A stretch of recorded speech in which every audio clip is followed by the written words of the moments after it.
The Pilgrims have just been betrayed, and the English captain traded them in, did not give them money back, but betrayed them. They were ransacked, they had their property taken, they lost their money, they go back home brokenhearted and discouraged. But they weren't discouraged long, because Bradford goes on and he picks up the narrative on page 10. It says, "The next spring there was another attempt made by the same people." Remember, in your life, when things go rough, don't give up. Oftentimes, circumstances will come upon you, and it looks like you could just throw in the towel. Don't give up. There's always a will where there's a way. And with God on the throne, things will work out fine. It's not always easy, though. Let's look at what happens. They secured passage with a Dutchman from Hull. Now, why in the world would they choose a Dutchman? Because an Englishman had already betrayed them. They don't want to be betrayed again, so they go to a foreigner, a Dutchman. He had a ship that belonged to the Holland Company, and they made an agreement with him and acquainted with him with their plight, hoping to find more reliable sources than their English captain who had been betraying them. He was to take them aboard between Grimsby and Hull, and there was a large common way, a good way from any town. The women and the children and all their effects were sent to the place at the arranged time in a small bark that they had hired, and the men were to meet them by land. Here's what's happening. The men secured with Englishmen barges. Now, picture Mother's Tom Sawyer kind of a raft, and children on there, and they're poling them down these English canals that lead to the English Channel. And the men are walking. Not obviously, they couldn't either all of them afford passage, so they figured they would walk and meet them there. Now, the barges apparently got there first, and the men a little slower in walking. It said, "But it happened that they arrived the day before the ship was due, and they were being out in the ocean waiting, but the women were very sick." Why? Seasickness.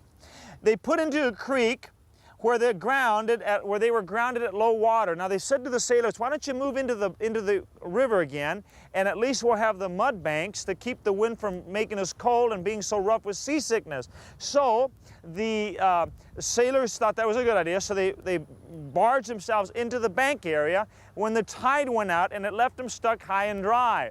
Meanwhile, the men came. But about this time, the captain also came, and seeing the situation, the captain seeing the women stuck and the men there, he goes for the first boatloads of men." It says that after the first boatloads were got aboard, they were ready to go for more. But the captain spied a large body of horse, foot men, armed with guns, bills, and other weapons, for the whole countryside had turned out against them to capture them. The Dutchman, seeing this, swore his country's oath. Sacramenti! This man sees the situation. What sacramenti means is Latin for probably, "Oh God, the God of sacraments, help us, get us out of here." Seeing that the wind was fair, it says, he said, "Hoist the sails, pull the anchor," and off they must go. Now, I want you to imagine the situation that's here. The captain's leaving, and the men are aboard, and the wives and children are back on the shore.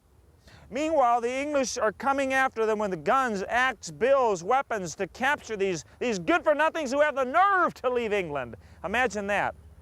So, it says that the poor men were in great distress, for their wives and their children were thus left to be captured and destitute of help, and for themselves they scarcely had a penny to their pocket, and only the clothes on their back, their things being on shore. They would have given anything to be at shore again. I memorized this portion. It drew tears from their eyes. Now you're saying, well, why did they just jump over the boat and just swim to shore? Big deal. They couldn't have been very far out there.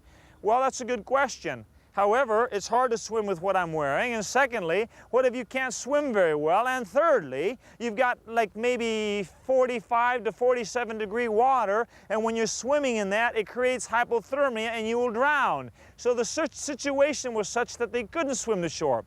Then you're saying, well, why didn't they say, "Cheerio, children, catch the next ship out, we'll meet you over in Amsterdam"? Well, look, if they had this much trouble to get out, and now they're being captured again in the most ideal situation, you can see why it drew tears to grown men's eyes. They saw their children and their wives captured, and they're thinking, "I'll never see my wives and children again." Now, why in the world are they putting up with all this? You know why? For the gospel of Jesus Christ, for a place where they can preach the Scriptures to their children without persecution. All for the sake of Christ. Jesus says, deny yourself, take up your cross, and follow Him. The life of Christ is not often a simple life.